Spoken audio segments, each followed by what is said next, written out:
Hello மக்களே, நீண்ட நாள் ட்ரேட் இன்னைக்கு முடிவுக்கு வந்திருக்கு. சஞ்சு சாம்சன் ட்ரேட் பண்ண போகிறாரு. அவர் இத்துடன் ராஜஸ்தானை லீவ் பண்ண போகிறாரு.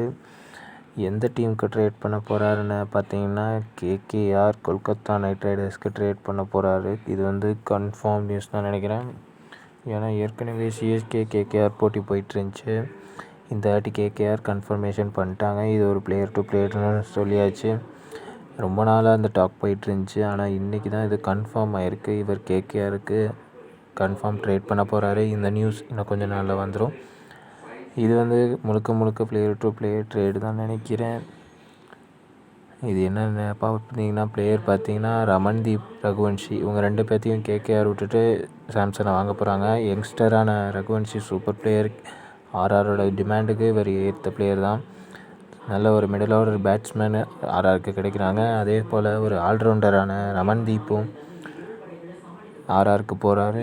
இது ஒரு நல்ல குட் ட்ரேட் தான் நினைக்கிறேன். இவரோட ப்ரைஸ் 4 crore, ரகுவன்ஷியோட ப்ரைஸ் 3 crore நினைக்கிறேன். மீதி கேஷ் ட்ரேட். 2வது முக்கியமான நியூஸ் என்னென்னு பார்த்தீங்கன்னா டெவால் பிரீவிஸ் சும்மா கலக்கிட்டு இருக்கார் ஆஸ்திரேலியாவோட சீரீஸில். எப்பா என்ன அடிங்க, சும்மா முரட்டடி அடிச்சிட்ருக்காரு. இது ஒரு பூகம்பமே கிளம்புன மாதிரி இருக்குங்க. சிஎஸ்கேக்கு பிக்கஸ்ட் அட்வான்டேஜ் என்னென்னா இவர் எடுத்தது தான். சரியான மிடில் ஆர்டர் பேட்ஸ்மேனுங்க. எப்பா கலக்குன்னு கலக்கிட்டுருக்காரு. நெக்ஸ்ட் சீசன் என்ன ஆக போகுதுன்னு தெரில. இவரை பற்றி நிறைய சர்ச்சை வந்துச்சு. ஆனால் இது எல்லாமே பொய்ன்னு நினைக்கிறேன். பார்ப்போம் டெவால் பிரீவிஸோட இன்னிங்ஸை. டாட்டா பாய்.